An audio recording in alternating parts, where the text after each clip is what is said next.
जय श्री कृष्णा दोस्तों। आज हम सुनने जा रहे हैं भगवत गीता के दूसरे अध्याय का महात्व। भगवान नारायण बोले, हे लक्ष्मी, गीता के प्रथम अध्याय के महात्व को मैंने पहले ही विस्तार रूप से तुमको सुना चुका हूँ। अब मैं दूसरे अध्याय का महात्व बताता हूँ, ध्यान से सुनो। जम्बू द्वीप के दक्षिण क्षेत्र में पूर्ण नामक एक सुंदर नगरी थी, जहाँ देव सुशर्मा नाम का एक ब्राह्मण रहता था। वह साधुओं की सेवा, जप, तप, यज्ञ आदि विधि पूर्वक प्रतिदिन किया करता था। एक दिन उसने एक साधु की सेवा करने के पश्चात नम्र भाव से उससे कहा, हे संत महाराज, मैं अज्ञानी हूँ, आप मुझे कुछ ज्ञान का उपदेश दें जिससे मुझे शांति की प्राप्ति हो। साधु ने देव शर्मा से कहा, मैं तुम्हें ज्ञान का उपदेश नहीं दे पाऊँगा। तुम्हें ज्ञान की प्राप्ति कुछ समय पश्चात किसी ब्रह्मज्ञानी संत से होगी। इतना कहकर वह साधु की अपने गंतव्य की ओर चला गया। इस तरह देव सुशर्मा को साधु संतों की सेवा करते हुए बहुत दिन बीत गए।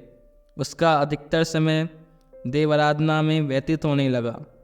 एक दिन जब वह प्रतिदिन की तरह संतों की सेवा कर रहा था, तभी एक ब्रह्मचारी संत का आगमन हुआ। देव सुशर्मा ने उसकी बहुत सेवा की और नतमस्तक होकर बोला, हे कल्याणकारी संत, कृपया मुझे आत्मज्ञान का उपदेश दीजिए जिससे मेरे जीवन का कल्याण हो और मैं मोक्ष को प्राप्त हो जाऊं। ब्रह्मचारी संत ने कहा, मैं तुझे गीता का दूसरा अध्याय सुनाता हूँ, जिसके श्रवण मात्र से ही तेरा कल्याण हो जाएगा।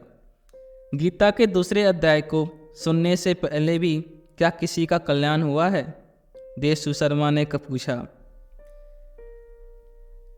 इस पर ब्रह्मचारी संत के चेहरे पर पवित्र मुस्कान उभर आई। वह बोले, मैं तुझे एक प्राचीन कथा सुनाता हूँ। एक गडरिया घने जंगलों में बकरी चराता था और मैं उसी जंगल में समाधि लगाकर पूजा अर्चना किया करता था। एक दिन रात को जब वह गडरिया बकरियों लेकर घर जा रहा था, तो रास्ते में उसने एक शेर को बैठे हुए देखा। एक बकरी अन्य बकरियों से आगे आगे चल रही थी।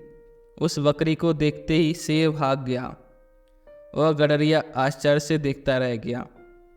उस घटना को देखकर मैं भी गडरिये के पास पहुंचा। उसने कहा, मैंने आज यह घोर आश्चर्य देखा कि एक बकरी को देखकर शेर भाग गया। तुम तो एक संत और ज्ञानी पुरुष हो, कृपया इस अनहोनी घटना का रहस्य मुझे बताओ। ब्रह्मचारी संत ने कहा, हे महाशय, मैं तुम्हें इस बकरी के पूर्व जन्म की कथा सुनाता हूँ। यह बकरी पिछले जन्म में डायन थी तथा काफ़ी सुंदर थी। जब इसका पति मर गया तो यह काफ़ी खूंखार हो गई और सुंदर लोगों का भक्षण करने लगी। यह जिस किसी सुंदर लड़के को देखती उसे खा जाती थी। शेर पिछले जन्म में एक शिकारी था। शिकारी पक्षी पकड़ने जंगल की ओर गया। वहाँ डायन पहले से ही छिपी बैठी थी। यह शिकारी को पकड़कर खा गई। इस जन्म में वही शिकारी शेर बना और डायन बकरी की योनि में पैदा हुई। शेर को पिछले जन्म की बातें याद थी। उसने सोचा कि आज भी यह मुझे खाने आ रही है, इसलिए यह बकरी को देखते ही भाग गया। गडरिये ने उससे पूछा, मैं पिछले जन्म में क्या था? गडरिये का यह प्रश्न सुनकर ब्रह्मचारी संत ने कहा, तू पिछले जन्म में एक चंडाल था। फिर गडरिये ने ब्रह्मचारी संत से नम्रतापूर्वक कहा, हे महात्मा, क्या कोई ऐसा भी उपाय है जिससे द्वारा हम इस निर्मोही देह को त्याग कर सकें?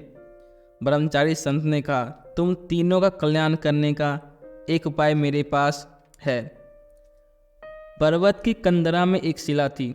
उस पर गीता का दूसरा अध्याय लिखा हुआ था।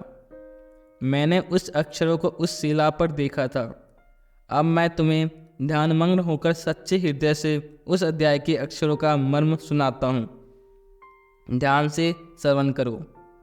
तब ब्रह्मचारी संत ने उन्हें गीता के दूसरे अध्याय के अक्षर सुनाए उसी क्षण आकाश से विमान उतरा और उन तीनों को लेकर वैकुंठ लोक की ओर चला गया।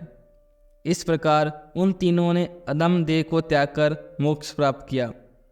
देव सुशर्मा ने भी गीता के दूसरे अध्याय का ज्ञान पाकर मोक्ष प्राप्त किया। यह कथा समाप्त करके भगवान विष्णु ने लक्ष्मी से कहा, हे लक्ष्मी, जो मनुष्य गीता के दूसरे अध्याय को पढ़े अथवा श्रवण करे उसका वर्णन अवर्णनीय है। गीता के इस अध्याय का पाठ सुनने से प्राणी मुक्ति को प्राप्ति होते हैं।